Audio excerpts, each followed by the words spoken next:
Praise God. If you live abroad, you are a Nigerian, and you live abroad, Aisha get wetin he wan tell una. He get the message when he wan drop from una. Listen to wetin she talk. In the last few months, there have been quite a number of deaths of Nigerians in diaspora. And this is the message I have. Nigerians in diaspora, especially those that have gone, they either have jackpot or something. They are walking themselves to the grave. It needs to stop. You do matter. Your life matters. I know, yes, there's a need and a pressure from back home. People who are making demands on you. People who are families that are waiting. Expectation. Everybody wants you to solve, their problem. And we've all been brought up to believe that we have to solve everybody's problem. The money that you have, yes, it's not for you alone. Everybody must have of it and that. But there's a saying that you cannot help the poor by being poor yourself. And I also want to add, you cannot help the poor by being in the grave. Most of you are walking yourselves to the grave. Let me repeat, it needs to stop. The people that you're killing yourselves to work and get money for them, first of all, 99% of them do not appreciate you because they feel that you should do more. After all, you are in abroad and you are cutting money anyhow. Meanwhile, you are there, you have no savings, you have nothing. You're literally working to be able to maintain the people that are back home in Nigeria. And yet, it is not appreciated. If anything were to happen to you today, you're not even, let's even leave death out of it. Maybe you came back to Nigeria or you've not really been able to amass something that people will think you should amass. Those same people that you have helped constantly are the ones that are coming to insult you and say, with all the opportunity he or she had, they never did anything. Meanwhile, your money was the one that was used to pay school fees, take care of people, pay hospital bills, send feeding money. But they will never understand, they will never remember. I saw a story where someone had put out a tweet and he said that this person was the one who was the breadwinner of the family, helping everybody and everyone. And then there was this change in the circumstances. I think he lost his job or his business. And his mother said to him, so all those years you did not save anything. But what Mama forgot is that how could he have saved anything when he was the one that carried the whole family? When people sat down and waited for him, did nothing. The thing is this. If you don't help the people back home, they will help themselves. They will find alternative. The day you die and enter the grave, guess what? They will look for some other person that they start asking and start billing.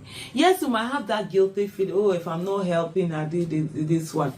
As much as you can, crush that guilty feeling. Don't walk your way to the grave. Many people have fallen into this trap. Yes, the jobs are by the hour. Every overtime, everybody that is not doing their work, everyone you're collecting. Body no be wood. It is truly not wood. It is your body. And you have to look after it. There is only one you in this world. You are an endangered species.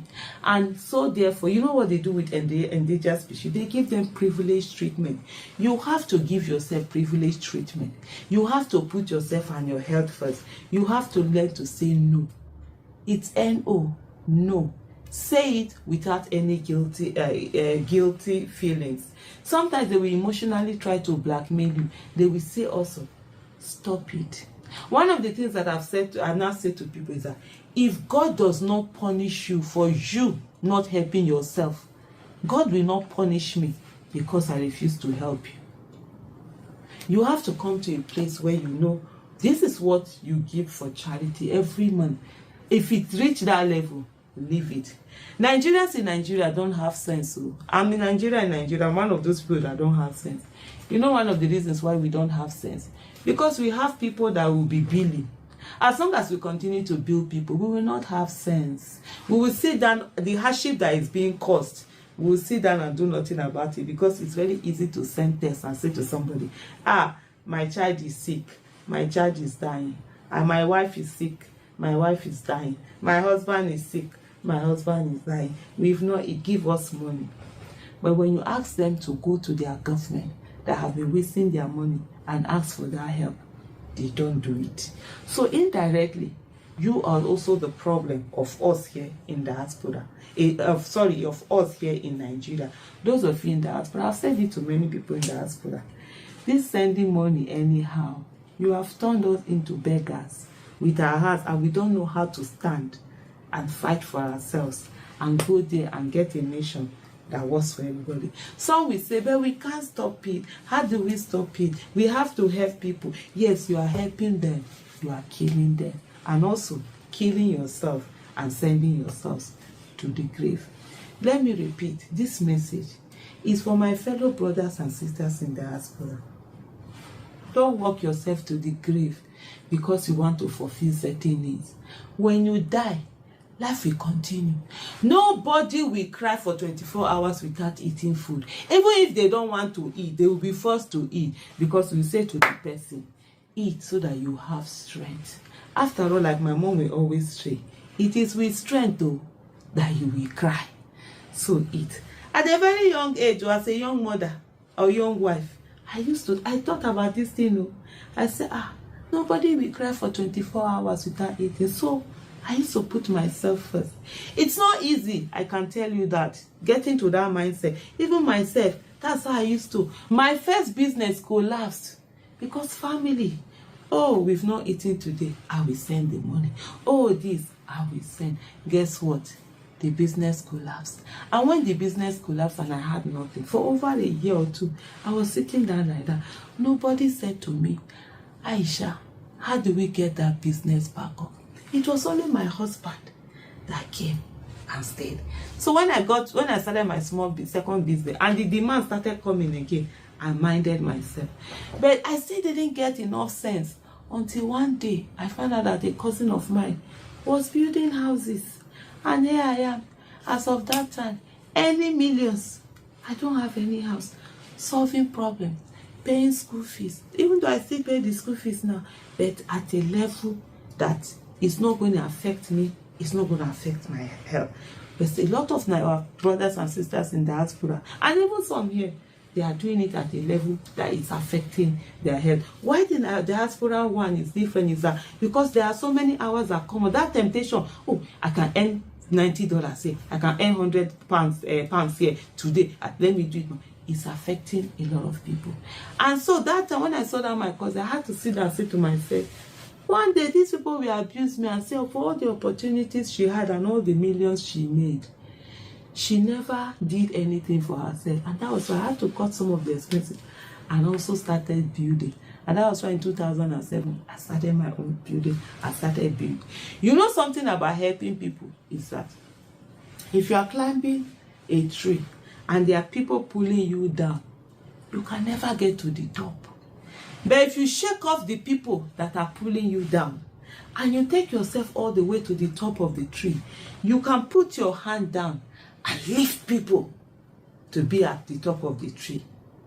Do you get? So you now lift many people to come and meet you at that top of the tree. But if you continue, for those who allow themselves to be pulled down with all the little bits and whatever, guess what will happen?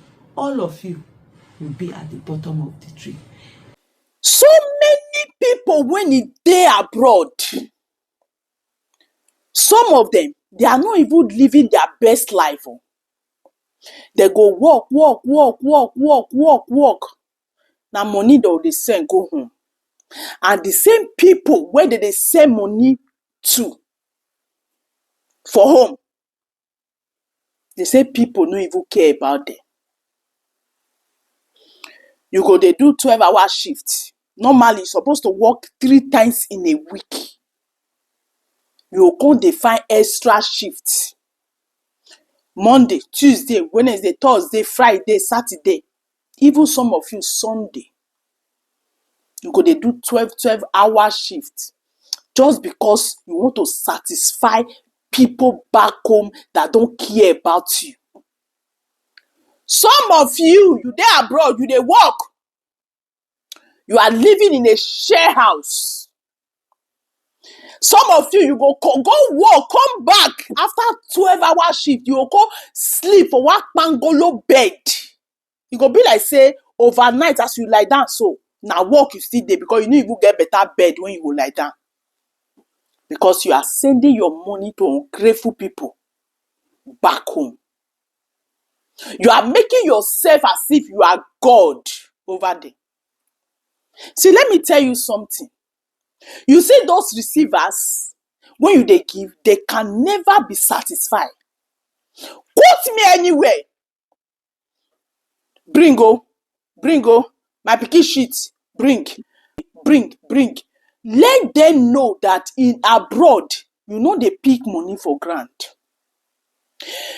The thing dey surprise me, you dey Nigeria, you dey work, you are earning good money. I dey abroad, I dey work. So why would I be giving you my own? You have family, you are working, you have responsibility. I have family, I'm working, I have responsibility. I live abroad. So why I go dey sell my own to join your own? Why?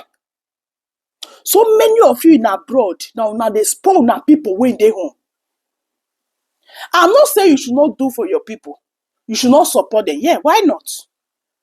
But all those unnecessarily demand, when they say bring, they check am well. If na emergency, okay, I want to start a business, I have some money, please sister me out to am. It's good. My pikin dey school, money when they talk, e too big oh. I get 100,000, e no complete, and tell me add 20,000 to am. E good. But no, they want you to carry all their load on your head.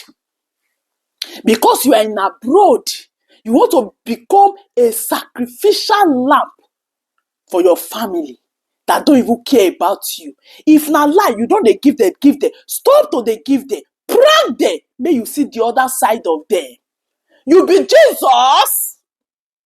Jesus have died for the whole world. No use yourself turn to Jesus for your family. Be careful. Take care of yourself. God bless you.